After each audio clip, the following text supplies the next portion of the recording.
welcome to another episode of Chapter 9. I'm Christina Galvin here with the lovely Rachel Polanski. Happy to have you here. Rachel, we got to visit the cutest bookstore in Manlius. Yeah, so Of Moose in Mind is brand new. They just opened next to A.W. Launder, right by Manlius Cinema. Such a great location, and it's so cozy inside. So we're going to give you a little behind-the-scenes look at the new bookstore. I'm excited.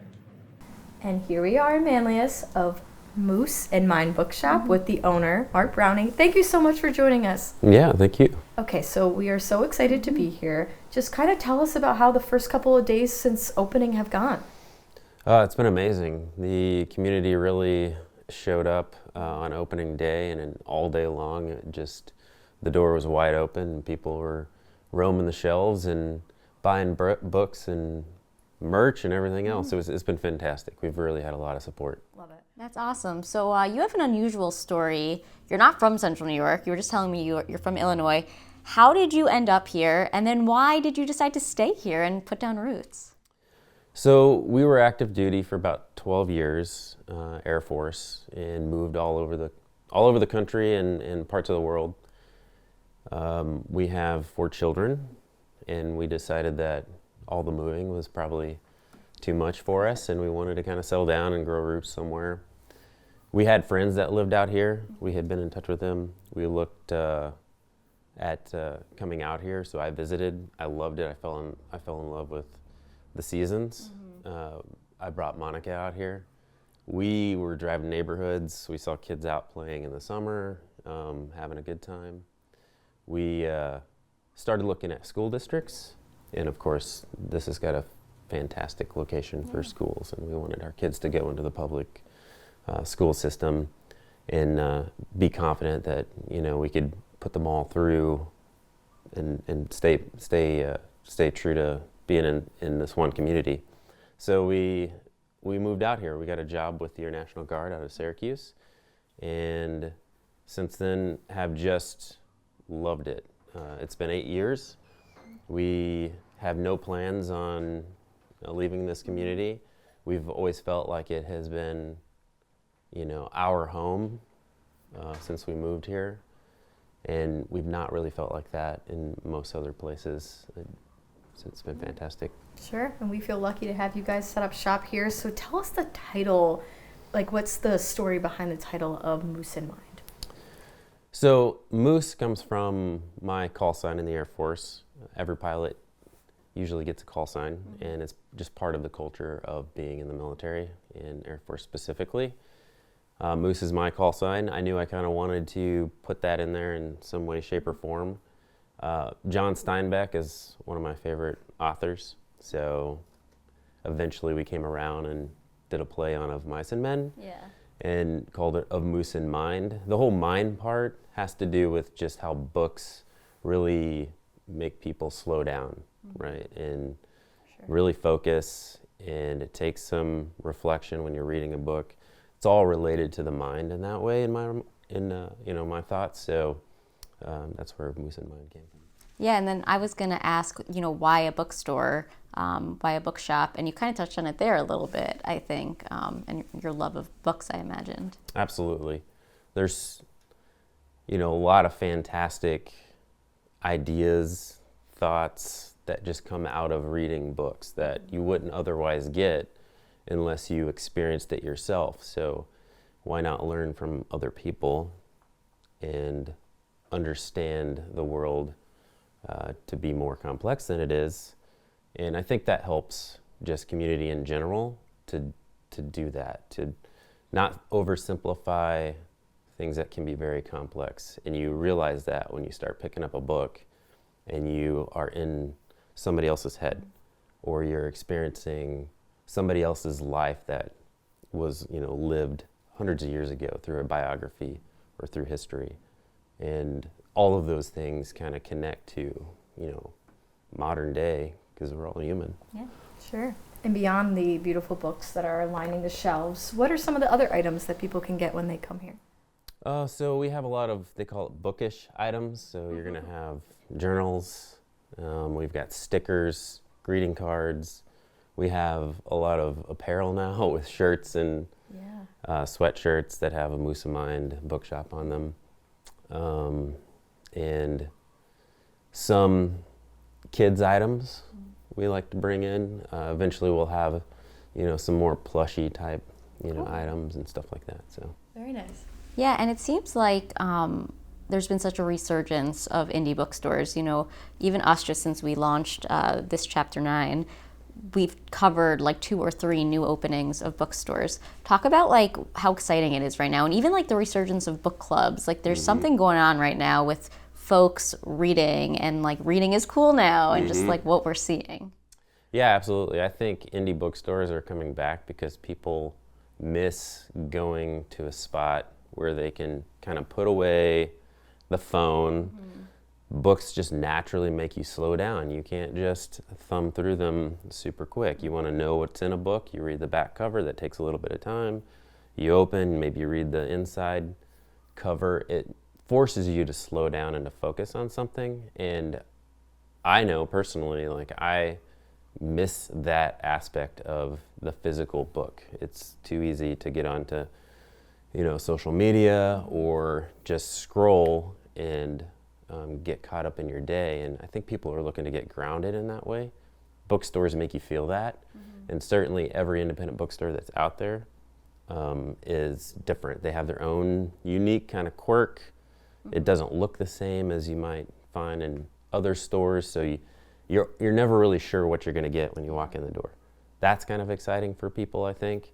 And then I think small businesses, just generally, people want to have their local little town street filled with small businesses. So they're much more excited to support that. Absolutely. I agree. Yeah, nothing cookie cutter about it. So for folks that want to come by, just run through like your hours. You are open now, all of that. Yep, we are full open. We're going to be open Wednesday through Saturday, 10 to 7, and then Sunday, 10 to 4. And eventually, once we get through the holidays, we will start adding some programming, some events, schedules to have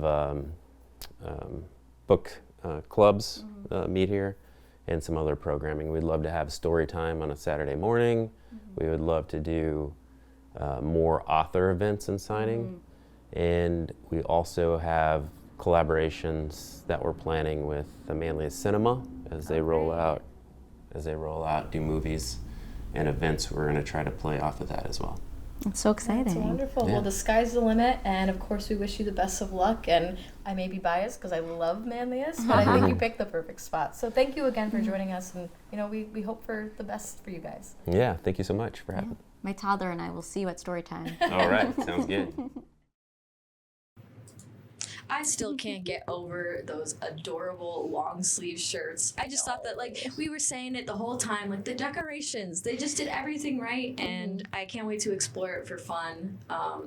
Rachel, you were a big fan of them talking about the cute morning readings that they'll plan on doing. Yeah, so I love taking Brooklyn to the library for different story times, and they're planning on doing story times on Saturdays and or Sundays. So we will definitely be in attendance.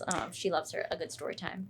And one thing I thought that was really cool is that they're really trying to get with the Friends of the Library books. Yeah. Like we saw a lot of the books that are being featured in that series, including James, which is the book that we are talking about today. Overall thoughts, Rachel, of the book? Oh my gosh, incredible. It was the winner of the Pulitzer Prize in 2024, and now I understand why. So powerful, emotional, raw, all the things. 5 stars for me. 5 stars for me too. I really just enjoyed that. It was something different than what I typically would read, but I thought it was just entertaining throughout the entire book. You wanted to laugh with the main character, you wanted to thoroughly cry with the main character, you felt the same frustrations, and just to kind of regroup, James, or just re-summarize what the book is about. James is a reimagining of Huckleberry Finn, told from Jim's point of view. Huck is running from his abusive father, and enslaved Jim is running to avoid being sold and separated from his family. Sounds pretty daunting, but it actually does have a lot of lighthearted moments, and I also gave it 5 stars because it really captivated me. So when we come back, I look forward to talking more about it.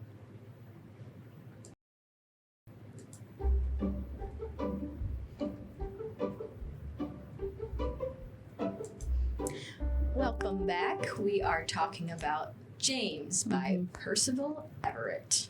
So why don't we kind of just talk out? I have a couple of just questions. What were your overall feelings of reading this book, Rach? Oh my gosh. So first I'll say that I went in and I read Tom Sawyer and Huckleberry Finn a long time ago. I barely even really remember.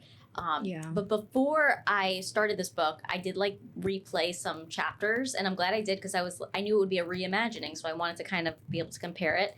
And it turns that whole narrative just on its head, and I just think it's just really powerful. And I wrote down like a few different quotes that stuck with me throughout the book. This one was from the beginning. And I don't know why. There were just like a lot of these kind of like quotes that they had that I was just like, oh my gosh. And it was when he said, I considered leaving my raccoon friend, but in which direction does one run from lightning? And I just was like, oh my God, that's so powerful. Like this man, like he cannot catch a break. And like this time period, it's so, it's something that like you and I could never imagine. No. And it was just such a powerful book. What was your feelings? I was hooked in pretty much from the beginning. What got me was when Jim was pretending to sleep. And yes, Tom Sawyer and Huckleberry Finn were wanting to mess around with him like young boys do. They think they're, getting ahead on Jim, pretending like he is, it's that time where they thought that, he was lesser because he was a slave. And it's just really interesting to hear James's perspective. He's like, oh, these, you just give in to what these boys want. I'm just the stupid slave, and I just thought it was so entertaining the way that you heard the boys like giggling and saying like, oh, he doesn't wake up, like he'll be fine. Like, and then you notice the difference between Tom Sawyer's behavior and Huckleberry Finn. Yeah. Huckleberry Finn is almost like more aware, and that was kind of foreshadowing to how the rest of the book would be. How he's just so much more in tune from a humanity standpoint versus Tom that was, seeing them as not equals by any means. Yeah. So I just thought that was so interesting that you, and it brings me to like the one thing that I thought was super interesting, which was what they called code switching in the story, where he had to talk as a slave versus he's actually much more literate than he actually could read and write, but he'd be risking his life by admitting that, which I thought was stuff that you don't really think about when you're thinking of that time period, how he had to dumb himself down in so many ways just to survive. And I loved how the author set that all up. Like I forget like the very first words that it was, but I think it was something like hilarious or something like that. And like changed it to hilarious or something. He purposely would change it. And then I love too, they show like when he's having that like meeting later with a bunch of the slaves, and they're like teaching them literacy versus like talking in slave talk. So it's like, well, how would you say this so that Miss Baxter wouldn't feel offended or whatever? He was teaching children on how to properly talk like a slave. Yeah, it was just wild. Again, just like flipping that narrative on its head of what we're used to reading. And as you progress in the book, when Huckleberry Finn was saying, you're talking strange, you're not talking like you normally would, you're actually talking more like me. And Jim had to correct it a couple times, and obviously as you read on, you notice that, he kind of just gives up with, Huckleberry, noticing that the friendship kind of formed over, him being his master. And I just thought that was such an interesting part throughout the book. And the grammar freak in me was like, I liked when he talked normal. Like, I hate that he had to change his voice. And it just, it's so sad. More than just the grammar. It's just like just a daunting part of the book. And also like by the end, once he like doesn't care anymore and he's just like, he's James, it's just so powerful when like at the end of the book, I know we can give spoilers because we're talking about the whole book. At the end of the book, when he's like at that final farm plantation, and the guy's like, "Why are you talking like this?" He's like, "This is how I talk." And it was like, oh my gosh, like he finally. I felt like that was such a big moment. It was like he took off the mask, and this is like who he was. Wasn't as scared anymore because everything throughout the book has tested his life and survival. And that was another quote I wrote down, was when the guy was like, "You're in more trouble than you can imagine," and he said, "What is there that I can't imagine?" Because like he's lived through it all. So good. Oh my gosh, it was just so powerful. what were your thoughts on what you learned about the relationship between Jim and Huckleberry Finn? That Jim is Huckleberry's father. Yeah, so again, I thought it was really well done. Like, I thought for somebody that didn't know that, like, you would be surprised. And I was. at that, Very much so. at that moment where he's like, should I pick between Norman and Huck in the water?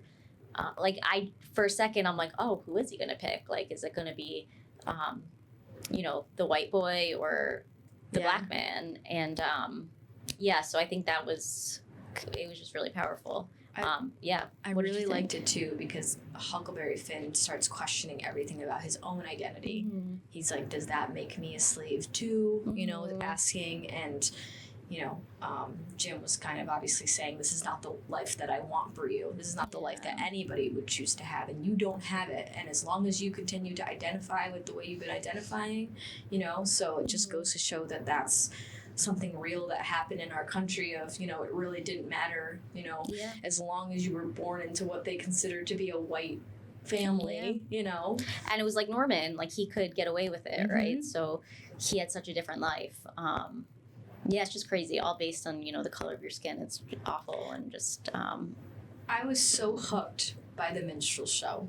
The traveling chorus. That was great. Ever since they came along and bought Jim to start using in the choir, I just thought that was such a turning point of the book when his life, crazy enough, started to get a little bit better. And it's just such a messed up reason. I know. Such a messed up reason. And it's so crazy, too, because it was like that kind of showed you those people that were like, well, we don't believe in slavery, but we also don't do anything about it. Yeah, we don't. Yeah, we don't think highly of you. We think that you're just of use to us. Right. So it's like that was really interesting too, because I feel like that reminded me of our previous book, Mouse, a little bit with the Holocaust, and it's like you're not a Nazi, but you're not helping people either. Yeah. And it kind of reminded me of that. And then even when he did say to the guy, like, if I was to leave, how much would I owe you? And he's like, $360 or whatever, $1 a day. Yep. So it's like, okay, so you're not going to own a slave, but you're basically owning a slave. Because Jim had said, "Are you an abolitionist?" He goes, "I wouldn't go that far." Yeah, they're quick to say, we're not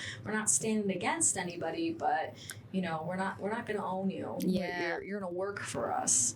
And the whole point is that he thought that he was just light enough that he could get away with, as they do blackface, which again, incredibly offensive, but at that time was what they did because they thought that was socially acceptable.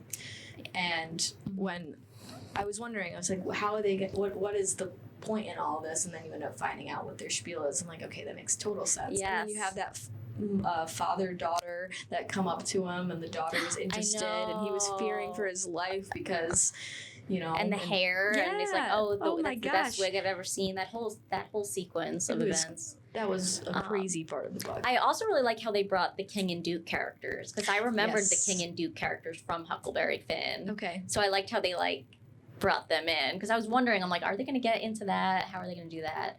I despised those two. Yeah, it was so bad. They wanted you to just think of them as just diabolical, stupid criminals, and you did.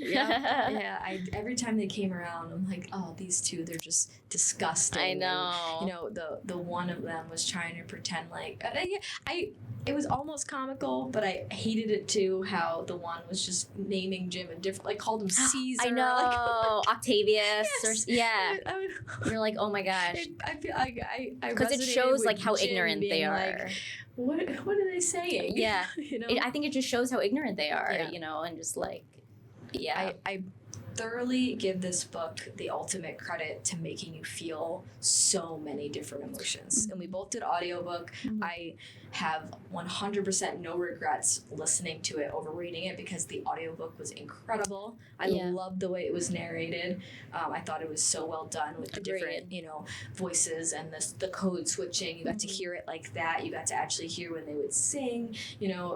For those that did read the book too, you were thrown off in the beginning because there was a lot of singing, but it ends up making sense because he joins the group. So I remember saying that to you, when I first started. I'm what are we reading? I was like, the beginning is like a song. Like, what's happening here? And then and then it all makes sense. Yep. The whole book, everything that he touched on came back. Yes. Like there was nothing that was in that book that wasn't thought of. No, it was so well done. It was so well done. And then it was just so powerful. Even like that, you know, being the name Jim and then I am James. Like, and then I think that isn't that how it ended? I wrote a note down. I am James, just James. I was like, oh my God. Well, because Blows he's you called away. everything. He's called boy. He's called the, you know, profanity words. Yeah. You know, like everything that you can think of that, you know, he just wants to be who he is, which is James.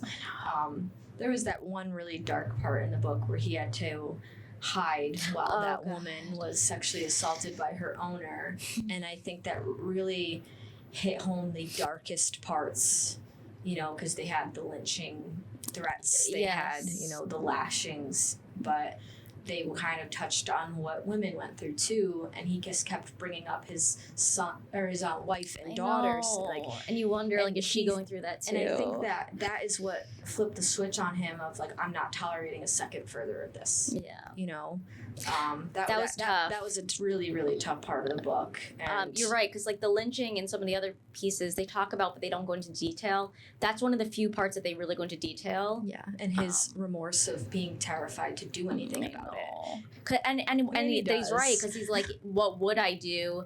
Then more people would die. Right. But also, like, typically too in books, like you don't like when anybody gets like killed, but it's when that guy got killed, you were like, yes, like kill that guy and make it hurt, and like the whole time during the book, Jim has such a composure to him, and that's when he loses it. And no one blames him for it. At least anybody reading, you know, they're going to understand why he chose to do that, because you feel absolutely powerless to not, or I should say, you want to feel like the way Jim feels in that moment, which is powerless to be able to step in and help. And he did. You know, he stepped in, and just overall, I thought the book brought you through so many adventures. It's taught you so much. Going from, you know, Mouse being our last book to this, I just truly think that books have such a powerful way of teaching you a perspective about like someone else's life that you never would have thought that existed. You know, books are just so incredible that way, because I truly felt like I was in Jim's shoes walking through that story with him, and it just made me angry. It made me really angry, but it also made me like proud in certain points and how clever the book is written. And, you know, it made me so happy when you learn how innocent Huckleberry Finn is. You know, when he would get scared and Jim finds himself just trying like to at the end of the day, him. he's just this kid too. Yep. And he's abused. You know, I do think we've been doing some really heavy books. Yeah. And so I am excited. Yes. That our next book, because me and you, I think too, when we at our core we like our like thrillers and we like our murder mysteries with a strong female lead. Yes. And so for our next book, we're taking a break. Yes. we're gonna go back because again we know these two books have been tough. So our next book, take it away, the soon-to-be bride over there. The Perfect Marriage, which if you start reading it, you will realize it's anything but. Yes. And I love it. Just reading the front cover right here, it says, his mistress is dead. His wife is his only hope. Dun dun dun. So I've heard a lot of hype around this book, and I just thought that it'd be kind of funny because I already knew that it was not going to be like a we're so in love type book. Yes.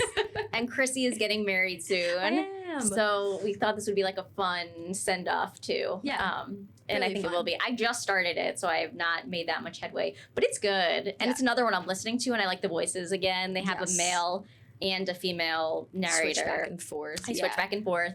It's really good so far. Yeah. I'm really looking forward to it, and I just think that these types of books are fun to break up some really really serious ones, which are so important too. Like I was saying, it's such a great perspective. But hearing like these outlandish type books, especially you get like the Fridas, the Colleens, and in this case it's Geneva Rose.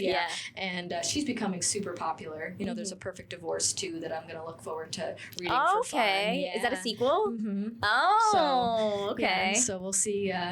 Obviously, what happens with Adam and what's her name? Sarah. Adam and Sarah.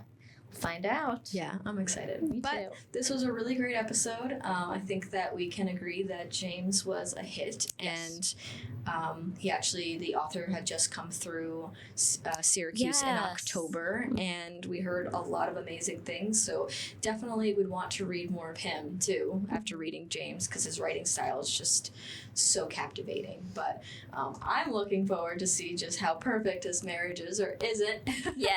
Because I'm hoping for a perfect marriage myself. And the next time we see you, you too will be a missus. I will. No mistresses. Yeah, no thanks. No, thank We'll you. cut that part out. We'll just keep the perfect marriage. Absolutely. As Rachel and Dom celebrates almost a decade together. Yeah, So take a crazy. page out of your book. See what I did there? Okay. Well, Clever. thank you so much for joining us, and we will see you next time.